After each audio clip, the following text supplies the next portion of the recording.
Hi, I am hungover today. I went to the NYCFC game yesterday. Figured I'd wear the jersey today.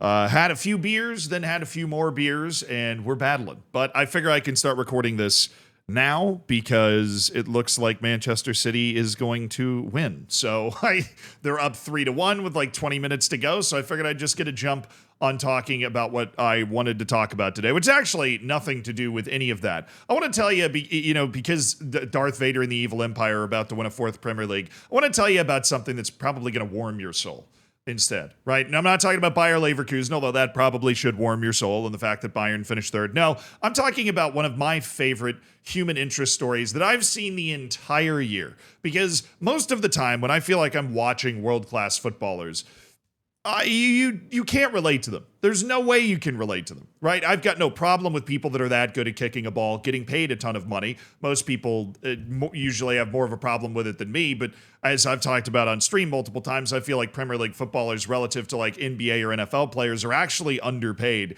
given how many people actually watch them play. But, if they want to be really good at kicking a ball and get a bunch of tattoos and fancy cars with that money, I mean, fair play, dude. You're doing something that a bunch of people want to watch, and that includes me. But it is also nice to see one player who's kind of at that level actually do something that I can relate to. Do something that is so illogical, just driven by pure fandom, that I love it. And I feel like you guys are going to love it too, which is why we're talking about it. It has to do with Deportivo La Coruña, which is a team in Spain. If you're not caught up on Depo's lore, there was a Super Depo team in the early 2000s that was making it into European competitions regularly. They were very good. They had a couple of different players that won top scorer in the Liga at various points. I mean, it was a really good team. I think even Tifo Football's probably done a video about like the era of Deportivo La Coruña, but they did the whole Leeds thing where they're like, well, we lived the dream, and they ran out of money.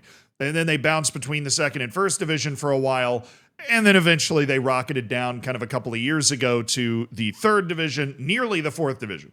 The only thing that saved them from going down to the fourth division of Spain was like a realignment that meant that they got to stay in the third division. Not like some sort of rigged thing, just a planned realignment, and they ended up in a spot where they were prevented from getting relegated because of that realignment. Now, during the 2010s, there was a player that played for them. His name is Lucas Perez, and Lucas Perez first joined Deportivo La Coruña in 2014. He actually scored against Barcelona. According to this Guardian article, he scored a belting goal at the Camp Nou to keep Depor up on the final day. He also got 19 goals and 11 assists the next season. This is a guy that was in the prime of his career, just absolutely balling out for Deportivo La Coruña. And this was his club. Even though he joined them at the age of 27, he grew up 3 miles from the stadium. This article honestly goes into incredible depth. I had no idea how much I could learn about Galician fishing culture, but he lived in some sort of fishing high-rise 3 miles from the stadium. His dad was a fisherman. Dude has the accent. Like when you hear his pulse, like you're a doctor with the stethoscope, all you hear is the Galician anthem just like kicking out. So Perez tried to keep Deportivo La Coruña up, but as we've covered, flying too close to the sun and all that Icarus nonsense, they ended up getting relegated in a way that they were not going to be able to bounce back from it. And Arsenal came in for Lucas Perez in one of those transfers like Tonali, where they went, hey, I know you love it here, but we really need the money. So he went to Arsenal for 20 million, and Deportivo La Coruña then used that money to manage to get relegated again. So shout out to whoever was in charge of that. But even though he didn't really want to take the transfer, he felt like he had to. He ends up back in Spain in 2019. He plays for Alaves, he plays for Elche, and then he ends up at Cadiz. He ends up playing for Cadiz, all of these teams in La Liga, and he's putting up good numbers at Cadiz as well. And Cadiz starts to hear rumblings. They start to get worried that they're going to lose one of their best players because he wants to go play hero ball for Coruña in the third division. So they actually start offering him contracts.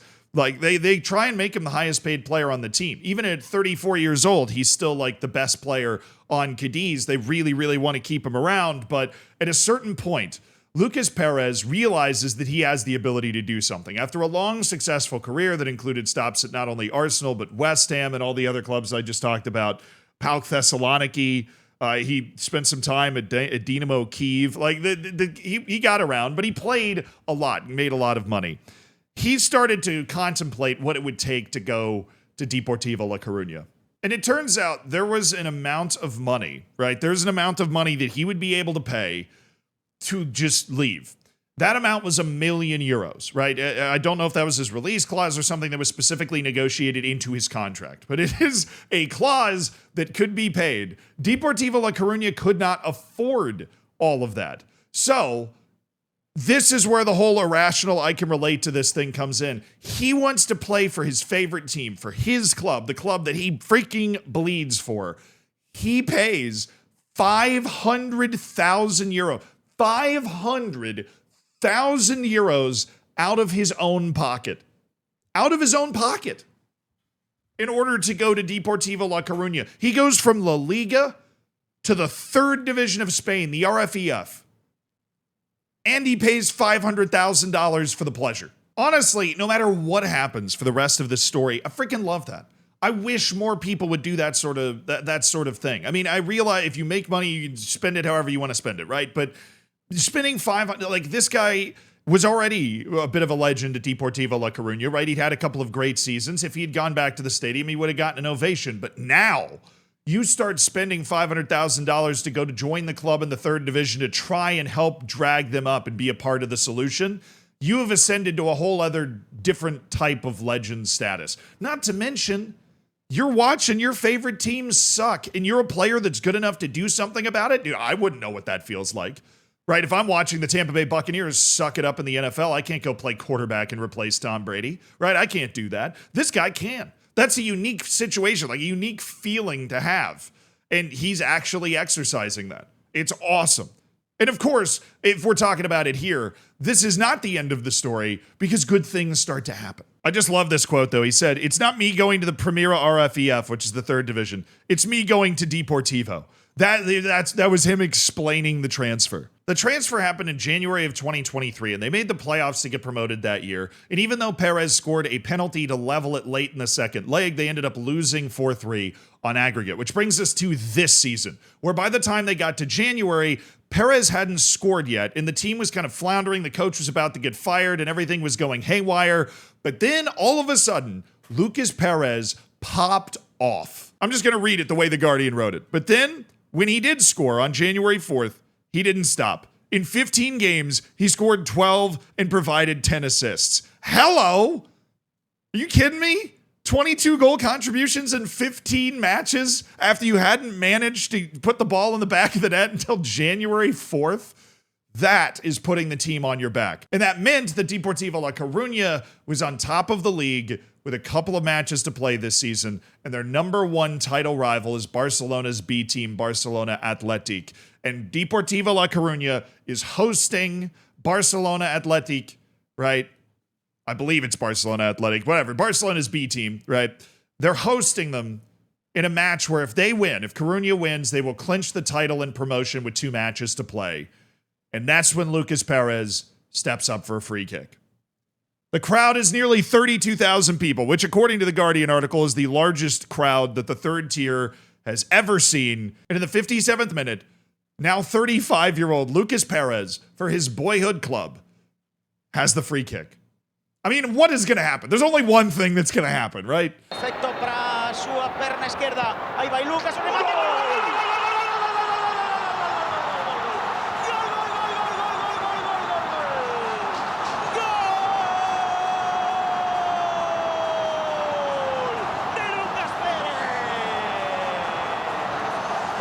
It's a foxy free kick to the opposite side. Absolutely sumptuous strike by our boy Lucas Perez. And my goodness, what a just solid feel-good story. Deportivo La Coruña has a very long way to go until it's competing against Europe's best teams again. But at least it's not in the third division anymore. This goal and the ensuing victory guarantees promotion and proves to Lucas Perez, probably already, he thought he made the right decision, but proves to everybody else that he made the right decision as well. He has dragged his boyhood club out of the obscurity of the third division to the Spanish second tier, and they are now one brief leap away from returning to La Liga for the first time, and I think it's almost 7 years now. But he's rectified what he would have felt as some sort of failure because he was on the team that got relegated out of La Liga for the last time before that move to Arsenal. So I'm happy for Lucas Perez. I'm happy for Deportivo La Coruña. And I'm happy for the sport of football, soccer, whatever, that this sort of thing can happen. What a great moment. What a great moment. Also, Deportivo La Coruña is just really fun to say. So I hope they can keep going. You know, with also 32,000 people in a third tier match. That's crazy. You know, the RFEF isn't even officially professional. Officially, it's an amateur semi-pro level of Spain. 32,000 people.